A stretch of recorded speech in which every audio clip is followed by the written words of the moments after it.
디모데전서 1장 12절부터 19절입니다. 찾기 어려우신 분들은 스크린을 참고해 주시기 바랍니다. 영상으로 예배를 드리신 분들도 스크린을 참고하시길 바랍니다. 12절부터 함께 합독을 합니다. 시작. 나를 능하게 하신 그리스도 예수 우리 주께 내가 감사함은 나를 충성되이 여겨 내게 직분을 맡기심이니 내가 전에는 비방자요 박해자요 폭행자였으나 도리어 긍휼을 입은 것은 내게 믿지 아니할 때에 알지 못하고 행하였음이라. 우리 주의 은혜가 그리스도 예수 안에 있는 믿음과 사랑과 함께 넘치도록 풍성하였도다. 미쁘다 모든 사람이 받을 만한 이 말이요 그리스도 예수께서 죄인을 구원하시려고 세상에 임하셨다 하였도다. 죄인 중에 내가 괴수라. 그러나 내가 긍휼을 입은 까닭은 예수 그리스도께서 내가 먼저 일체 오래 참으심을 보이사 후에 주를 믿어 영생 얻는 자들에게 본이 되게 하려 하심이라. 영원하신 왕 곧 썩지 아니하고 보이지 아니하고 홀로 하나이신 하나님께 존귀와 영광이 영원 무궁하도록 있을지어다. 아멘.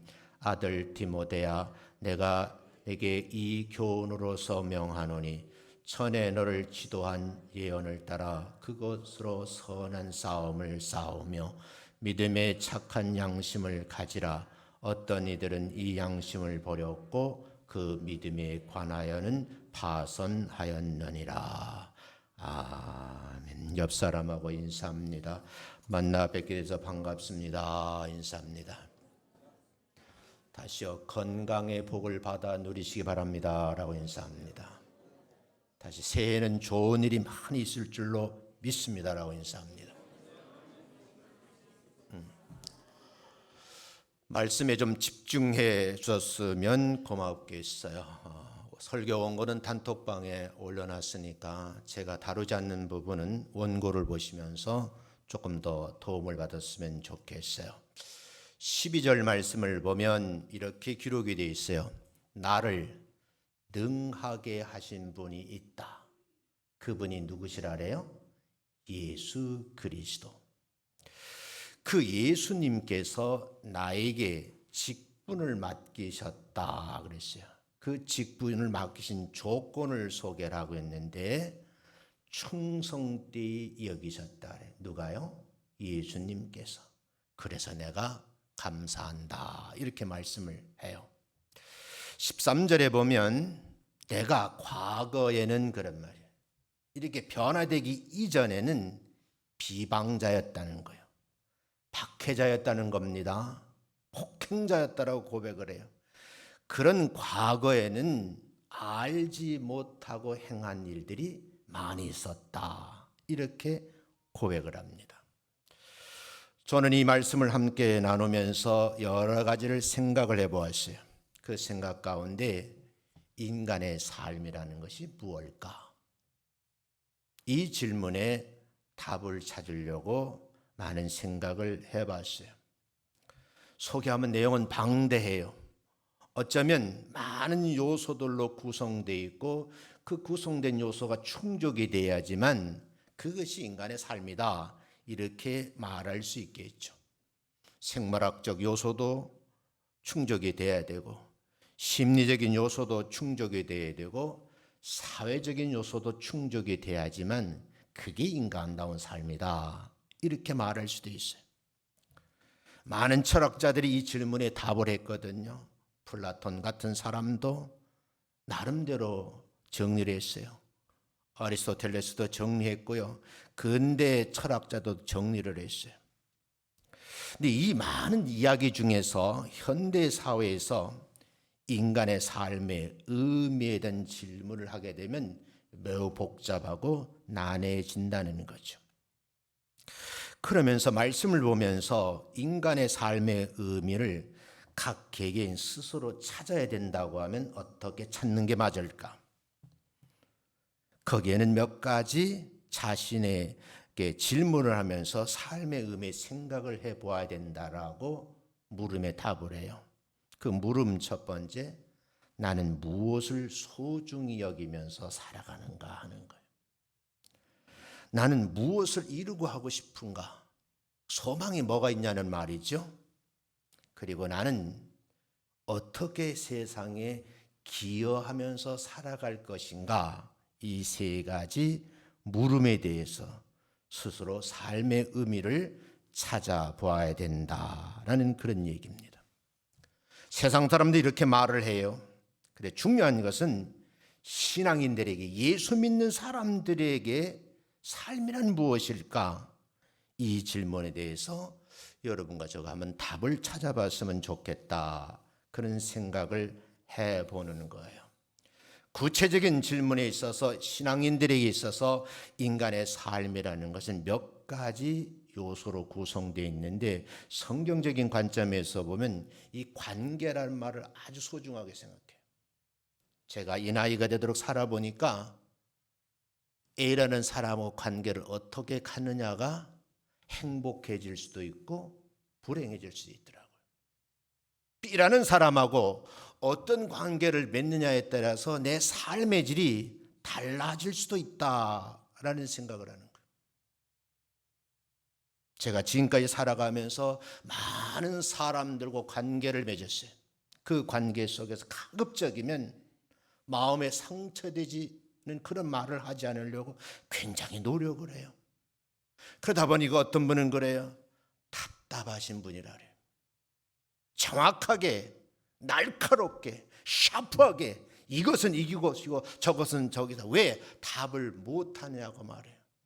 그렇게 답을 듣고 싶어하는 사람에겐 내가 정답을 속은 시원할지 모르지만, 반대편에 있는 사람은 오히려 뭐요? 상처를 받더라, 그런 말이죠. 목회도 그런 것 같아요. 많은 분들이 다양한 얘기를 저한테 해요. 그걸 100% 전달하지도 않습니다. 심지어 저에게 말 못하는 분은 저 집사람의 많은 얘기를 들려줘요. 우리 집사람 이제 노하우가 쌓여가지고 이 말을 전하면 목사님에게 도움이 될까? 이 말은 내가 가슴에 담고 있어야지, 이렇게 생각하면서 걸러서 전달해 주는 것도 보았어요. 신앙인들에게 있어서 아주 고귀한 삶이라는 것은, 저는 오늘 이렇게 한마디로 정리를 하고 싶어요. 교회에서 맡은 바 사명에 충실하고 있는가? 주님은 올 한 해를 보내면서 주님이 찾고 계신 사람이 어떤 사람일까? 이 물음에 답을 찾으려고 고민을 해봤어요. 저의 생각은 무슨 일이든지 최선을 다하는 사람이라고 정리하고 싶어요. 최선을 다하는 사람의 특징을 보면 기본적인 자세가 되어 있더라는 거죠. 맡은 직분을 감당하기 위한 기본적인 자세가 뭘까?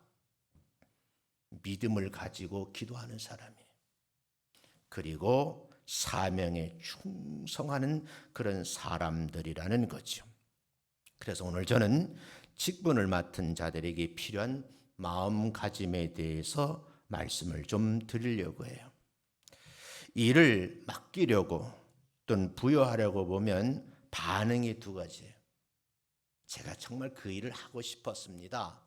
기다렸다는 듯이 올해 한번 해보겠습니다. 이런 분들이 있는가 하면, 일단 목회자가 제안을 하면 저 못해요. 할 수가 없어요. 환경이 안 돼요. 자, 그건 안 되거든요. 부정적인 말을 하는 사람이 있어요. 제가 목회를 배웠던, 저희 가르친 목사님들이 많이 계셔요. 그런 목사님 가운데 저희 가장 영향을 준 분이 강서성결교에 계셨던 장환 목사님. 물론 고향에 계신 목사님도 영향을 많이 주었죠. 그리고 목회를 배울 때 김사원 목사님 밑에 있을 때 많은 것을 배웠어요. 김사원 목사님이 저에게 큰 가르침을, 모든 교육자들 향해서 한 말이지만, 그분은 외부에서 평가하기를 머슴신학이라는 그런 표현을 쓰더라고요. 오늘 오후 예배를 인도하면서 그런 말씀을 하셔요. 새해가 되니까 많은 직분자들에서 일을 하는 거죠. 그때 하신 말씀 평생 잊지 못해요.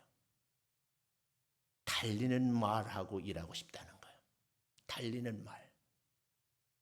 말은요, 달리는 말에 올라타서 채찍을 하면 점점 가속도를 낼 수 있어요. 그런데 여러분, 내가 등에 진 그 등짐이 무겁다라고 스스로 판단하면 말은요, 무릎을 꿇고 다시는 안 일어납니다. 맨 처음엔 그 말을 이해를 못했어요. 나중에 목회를 줘도 근 30여 년간 하다 보니까 그 말이 맞구나, 그런 생각을 하는 거예요. 올 한 해를 달려가시면서 여러분들은 오늘 말씀 그대로 달리는 말처럼 순항할 수 있는 그런 뜀박질하는 성도들이 되시기를 주의 이름으로 축원합니다. 한번 따라하겠습니다. 이 일을 맡겨주신 분이 주님이심을 명심해야 됩니다. 시작. 이게 첫 번째세요. 나에게 이 일을 맡겨주신 분이 주님이시다 함을 명심하시기를 주의 이름으로 축원합니다. 직분자는 누가 세웠을까? 그 예를 목회자를 한번 표현을 해보겠습니다. 교회 주는 직분은요, 목회자가 임명해 세우는 것 같지만 실제 세우시는 분은 우리 주님이신 줄로 믿습니다. 목회자를 세우잖아요. 이 목회자가 이 세상에 탄생하기 위해서는 과정과 절차가 있어요. 이 과정과 절차를 저는 훈련이라고 생각해요. 훈련받지 않은 목회자는 세워지면 시행착오가 참 많아요. 저에게 제자들이 참 많잖아요. 저에게 찾아 물어요. 어떻게 강의할 수 있어요? 어떻게 강의안을 만들어요? 어떻게 평가하세요? 물어요. 묻는 분 아주 소수입니다. 그 묻는 분들의 특징이 뭐냐 하면 실제 자기가 현장에서 강의를 해보니까 잘 안 되잖아요. 안 된다고 뒤로 물러서는 것이 아니라 인생의 선배인 교수님을 찾아와서 질문을 하는 거예요. 그럼 끝까지 대답을 합니다. 목회자인 경우는 대학에서요, 학부 수업 4년을 공부를 합니다. 기본 소양을 쌓는 거예요. 성경 해석에 필요한 부분이 일반적인 학문을 무시하면 안 되는 거죠. 그리고 신학대학원에 진학한 후에 3년 과정의 전문 훈련 기간 동안에 신학을 연구하는 거예요. 이렇게 7년 과정 속에서 학문을 공부하는 고된 훈련 과정이 필요한 거죠. 이때 내가 목사 안수 받고 싶은 노회를 선택하게 돼요. 소속된 노회에서 목회자 후보생으로서 4년 이상을 교육과 훈련을 받는데 행정적인 절차, 법적 절차 충족하기 위해서 여러 가지 일들을 합니다. 기본적으로 4년 동안 1년에 2회 교육이니까 8회 목회자 교육에 참석해야 되고 정기 노예 8회 이상 참석을 해야 돼요.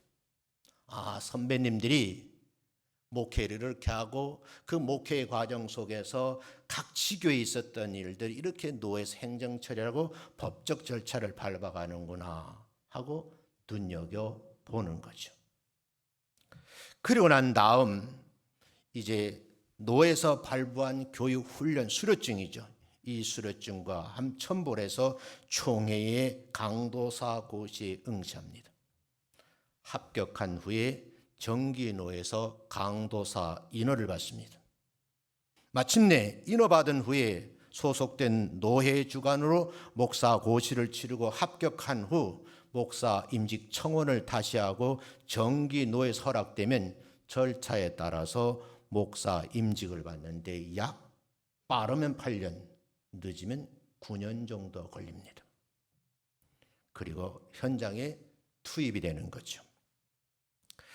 제가 신학 공부할 때는 조금 줄어 있었어요. 저는 이제 옛날에 공부했으니까 4년 공부하고 이 과정을 거쳐서 목사 안수를 받았어요. 저는 신학대학 출신이니까. 여러분, 그런데 이 과정이 절차가 없는 분이 있어요. 그러면요, 훈련받지 못했다 그 말이죠. 왜 이런 훈련의 과정과 행정적인 절차를 거쳐서 법적 요건을 충족시키는 것일까? 한마디로 말하면 우리 하나님은 질서 하나님이에요. 훈련받지 않은 사람은, 자격 요건을 갖추지 않는 사람은 쓰임받을 수 없다 그 말이죠. 목회자 후보쟁 시절부터 관련 법과 규정에 따른 질서를 지키는 것을 철저하게 훈련받고 배우셔야 돼요. 질서를 지키기 위해서 관련 법과 규정을 때로는요, 헌법책을 꺼내놓고 공부를 하셔야 되는 거예요.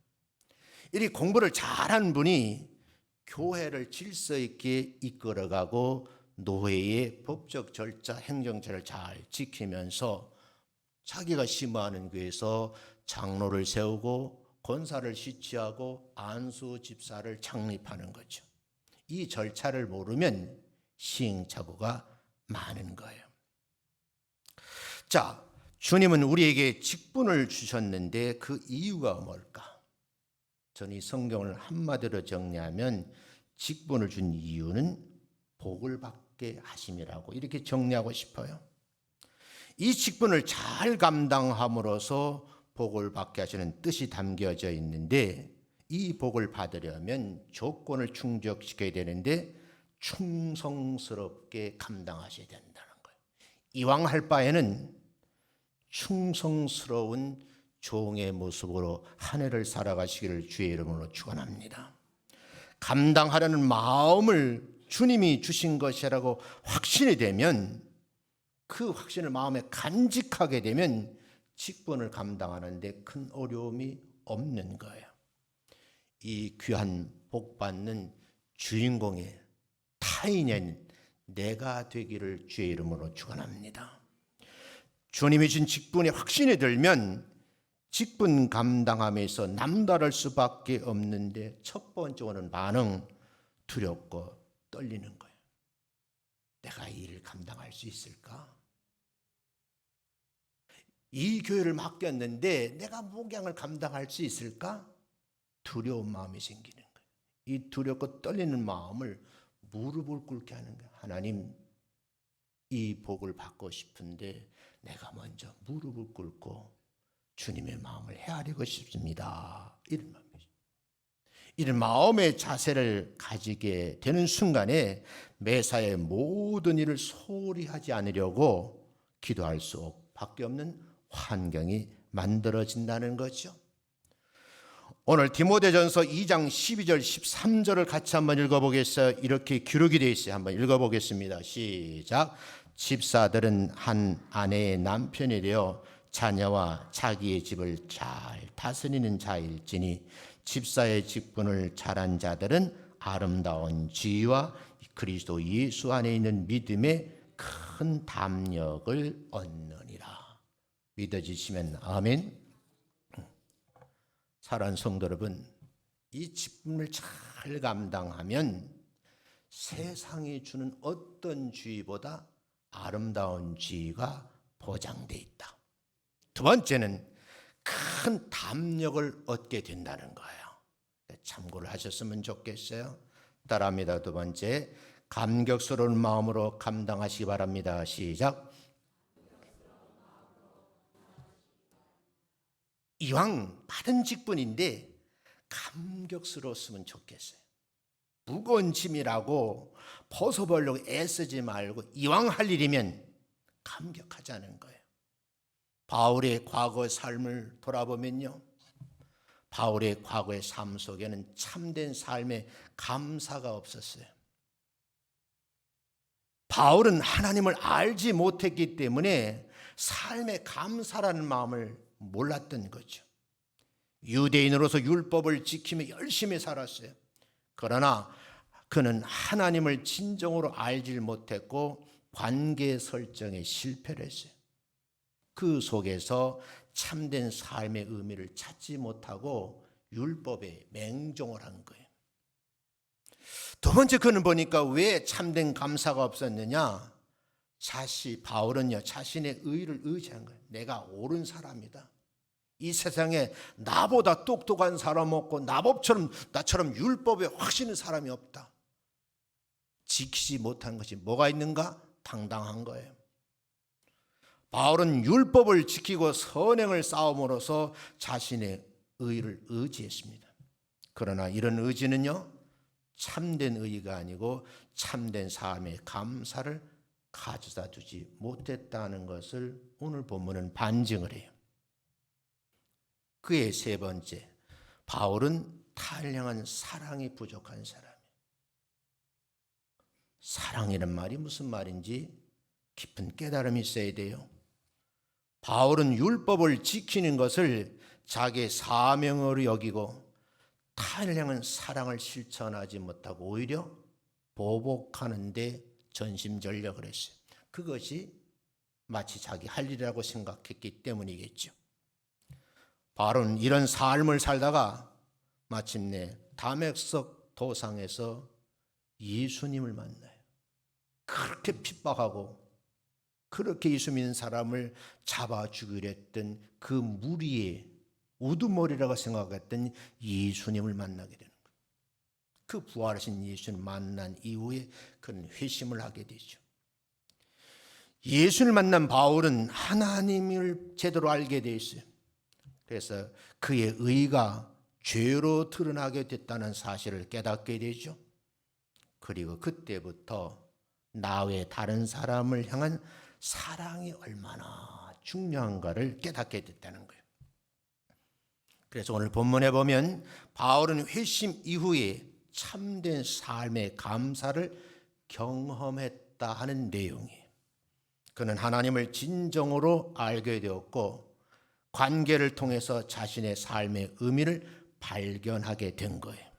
그리고 타인을 향한 사랑을 실천하면서 이제부터는 내가 정말 하나님이 원하는 삶을 살겠다고 다짐을 하게 된 거죠.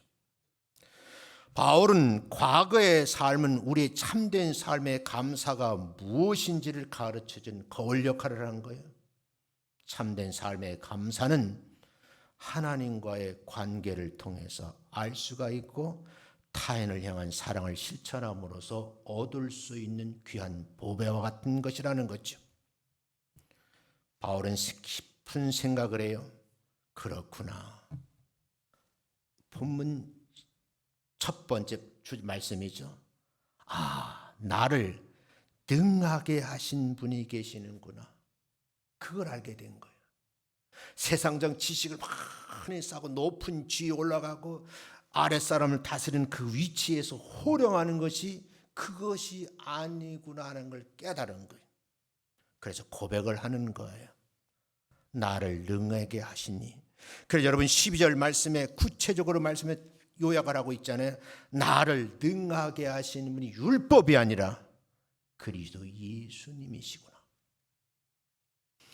주님께서 나를 충성되이 여기셔서 나에게 사도의 직분을 맡기셨구나. 참된 삶의 의미를 깨달은 거예요. 사랑하는 성도 여러분, 2024년 1월 첫 주 송구 영신 예배 때 허 목사님 말씀을 들었어요. 두 번째, 외부 강사 두 분의 설교를 들으셨어요. 저는 이번 해에 들어 첫 설교인 거예요. 부탁드릴 말씀이 있어요.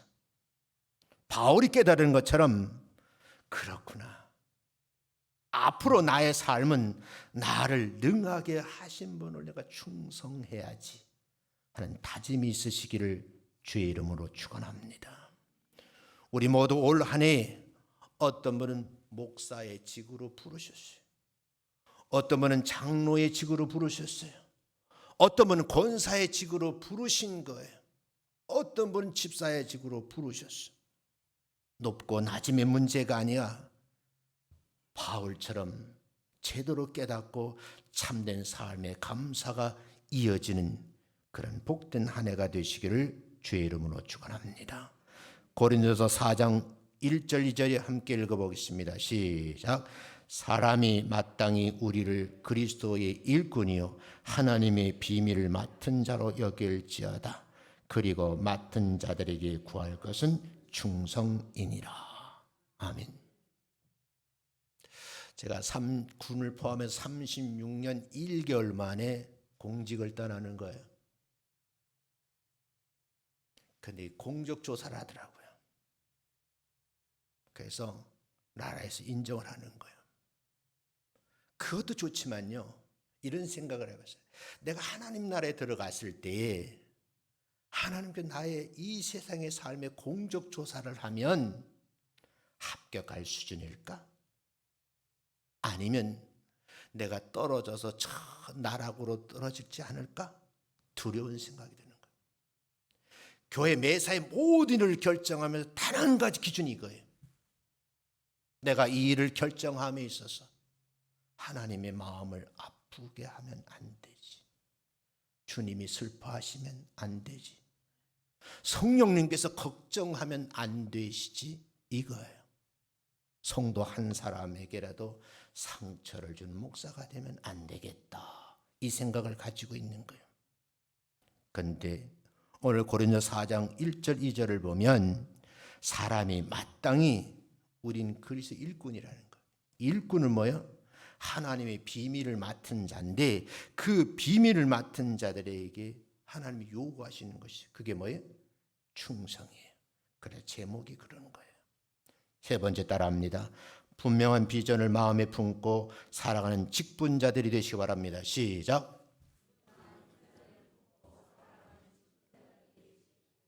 다시 한번 바울의 과거로 돌아가 볼게요.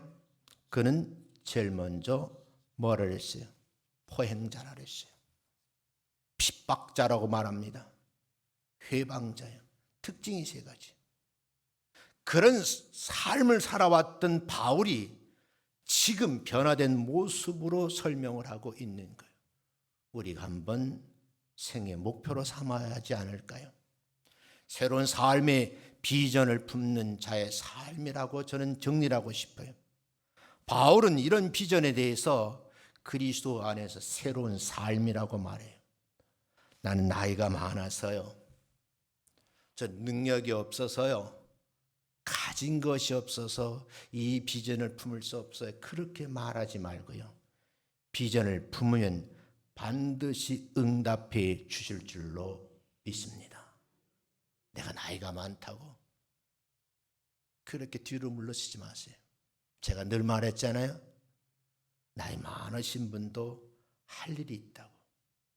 저도 나이가 들어가면서 계속 할 일을 찾아요. 몇 군데 세미나도 참석할 거예요. 필리핀도 다녀올 거예요. 다양한 부분을 이제 좀 자유롭게 날개를 펴고 좀 다녀보려고 그래요. 저는 일평생 살면서 간 곳이 딱 세 곳. 집, 직장, 교회, 이것밖에 몰랐어요. 이런 다양한 세계를 경험하지 못한 거예요. 좀 다녀보려고 그래요. 사랑하는 성도 여러분, 인생의 참된 행복자는 세상의 물질을 많이 가지고 있는 것으로 행복한 것이 아니에요. 저에게 지인분이 계시잖아요. 일개회사의 회장님이세요. 나이가 80이 넘으셨어요. 골프 치다가 다치셨어요. 발목이 부러진 거예요. 근데 이분이 나중에 병문안을 가니까 저희들에게 한 말이 있어요. 2개월 동안 병상에 누워 계시다 깨달은 게 있는 거예요. 내가 아무리 많이 가지고 있으면 뭐하노?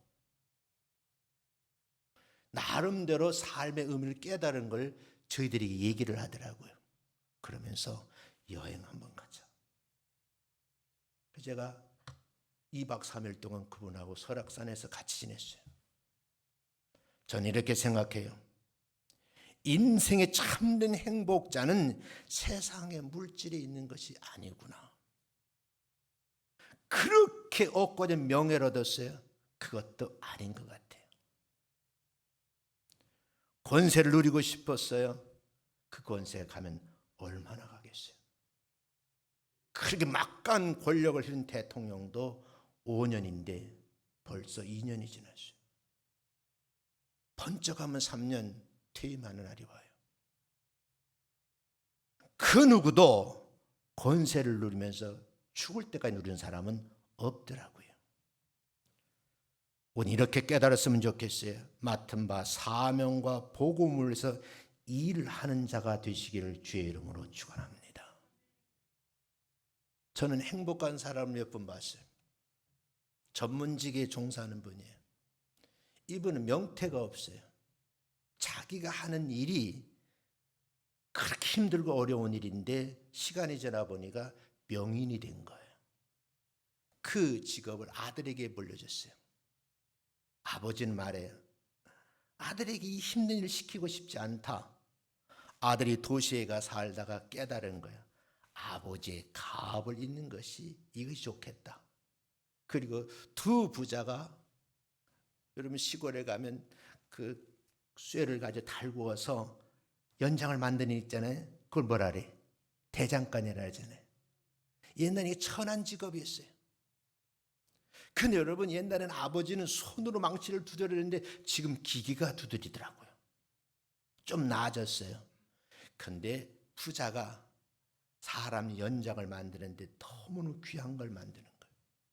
근데 그 귀한 걸 만들었는데 잘 팔리지가 않는 거예요. 누군가의 도움을 받아가지고 이게 시장에 마켓에 올려놨어요. 날개에 돋친 듯 팔리는 거예요. 어느 마켓, 아마존 마켓에 올려놨어요. 세상 사람들이 야 한국에 어느 장인이 만드는 이 홈인데 야 이게 이렇게 용도가 있으면 시골에는 대장간이 누리지 못할 부를 누리면서 그 대를 아들에게 물려주는 거예요. 저는 그 모습을 보면서 나는 지금 그렇게 하고 있는가? 나는 그렇게 하고 있는가? 이 물음에 여러분과 함께 답을 찾고 싶어요. 저는요 인생의 참된 행복이 이것이 아니라고 깨달을 때까지 죽을 때까지 할 일이 뭔가 고민을 하는 거예요. 교회를 이제 우리 허 목사님에게 물려주고 시간이 좀 남으면 시골 교회도 가보고 어려운 지역인 선교사님도 찾아가보고 시간이 남으니까 청소년들 아이들에게 소망을 불어넣어준 그런 역할을 내가 해야 되지 않겠는가 그런 생각으로 여러 가지를 준비를 해요. 사랑하는 성도 여러분 우리 말씀 보자고요. 빌립보서 1장 20절 21절에 읽습니다. 시작.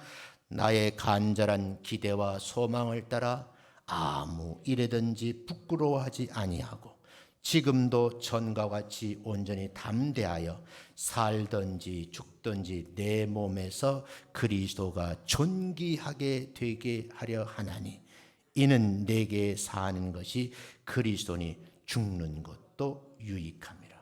바울이 이렇게 바뀐 거예요. 바울의 생애 전환점이 바로 예수 만난 겁니다. 오늘 본문에서 우리가 맡은 일에 충성하라는 말씀을 전해드렸어요. 이왕 일할 때 일이 빠지고 저리 빠지면 옆에 사람이 잘 빠지는 사람을 무슨 집사라 그래? 알잖아. 나가 말하면 시험 드니까. 무슨 집사? 미꾸라지 집사. 일이 빠지고 저리 빠지고. 먼 일 해놓고서는요. 다음엔 또 안 한다 그래. 그걸 변덕이 쥐끌린다. 변집사도 있어. 여러분 오늘 말씀을 잘 이렇게 새기고 내 평생의 나이가 들었어도 가능하지 않는 일을 할지라도 도전해 보면서 충성하고 봉사하면 하나님께서 능한 자로 세워주실 줄로 믿습니다. 우리가 맡은 일을 주님이 주신 것이라고 마음으로 감격스럽게 받아들였으면 좋겠어요. 만약에 여러분 목사 이 직이라는 것이 이런 감격이 없으면 할 수 없는 직이에요. 세상에 있는 모든 이 조직에서는요 윗사람이 지시한 말을 듣게 돼 있어요. 안 들으면 절차에 따라서 어떤 위해를 가해요. 벌을 주는 거예요. 근데 여러분 교회에서는 그렇게 할 수 없잖아요. 교회에서는 유일하게 할 수 있는 말씀으로 권면하는 분이에요. 그래서 마지막 부탁드리는데 저에게 평소 우리 성도님들이 그렇게 기도해 줬어요. 하나님, 우리 목사님에게 모든 은사가 많지만 우리 목사님이 말씀의 은사를 주옵소서. 이 기도가 허 목사님에게 이어지기를 주의 이름으로 축원합니다. 뭐니 해도 목사는 뭐야? 말씀 은사를 받아야 돼. 두 번째, 그 받은 은사를 그냥 가지고 있으면 유익이 없어요. 그 말씀 은사를 잘 풀어서 어떻게 가르치는 은사를 달라고 기도해 주시기를 주의 이름으로 축원합니다. 이 가르침의 은사가 없으면 성도들의 반응이 없어요. 위에서 기도해 주시기 바랍니다. 세 번째는 이게 다스림의 은사예요. 교회는 명령한다고 되는 일이 아니에요. 목사가 많이 기도하고 생각한 일을 성도들에게 선포했을 때 성도들 마음이 움직이는 거예요. 아, 우리 목사님이 많이 기도하시고 이 일을 하고 싶어 하는구나. 지금요, 오늘 본문 12절에 그렇게 돼 있잖아요. 12절에 분명히 말씀하시기를 다시 한번 11절 보세요. 여러분 성경 있는 그대로 보세요. 뭐라고 돼 있는가 하면 스스로 고백을 해. 나를 능하게 하신 분이 누구래요? 예수님이래요. 그 예수님께서 나에게 뭐야? 직분을 맡기셨어요. 근데 조건이 붙었어요. 내가 하나님을 능하게 여기고 그분을 추종을 했더니 그가 뭐야? 나를 충성되이 여겼다라고 돼 있고 또 조건이 없다. 감사를 하더라는 거예요. 여러분 마음속에 감사가 끊어지지 않는 한 해가 되시기를 주의 이름으로 축원합니다. 그러면서 목사님에게 다스림의 은사를 주옵소서. 저는 교회에서 말을 많이 하지 않는 목사예요. 지시형의 목사는 아니에요. 내가 원하고 바라는 그 어떤 것을 강요해서 되는 게 아니에요. 제가 어떤 교회를 잘 알아요. 그 교회 갔더니 목사님이 강단에 서서 성도들이 헌금 낸 것을 20분 30분 읽어요. 매주 헌금 얘기를 해요. 제 1년 360일 52주 설교 다 하지 않지만 헌금 설교한 적 없어요. 근데 여러분 우리 교회가 헌금 때문에 시험 드는 사람은 없어. 어떤 처음 오신 분이 그래. 목사님 왜 이 교회는 헌금 바구니 안 돌리냐고. 제 마음은 뭐예요? 나이가 많이 드신 분은 헌금 5천 원 하는 것도 부담스러워요. 바구니 돌아오는데 안 할 수는 없잖아요. 부끄러워서 감춰서 내는 거예요. 돈 없어서 교회 못 온다? 있을 수 없는 일이잖아요. 그래서 연보함이 뒤쪽에 있어요. 들어오시면 내시고 우리는 예배 시간에 뭐예요? 봉헌만 해요. 그게 목사의 헤아림이에요. 사랑하는 성도 여러분, 이 은사를 세 가지 은사를 말씀드렸어요. 목사님에게 첫 번째 뭐예요? 말씀의 은사를 주옵. 이건 성도 끊임없이 기도해야 돼요. 이 기도가 없이 말씀의 은혜가 임할 리는 없다는 거예요. 두 번째 뭐예요? 가르침의 은사. 세 번째 뭐예요? 평생 내가 기도 요청한 건데 이 기도 요청을 허 목사님에게도 달라고 여러분이 기도하시는 그런 특별한 은혜가 있으시기를 주의 이름으로 축원합니다.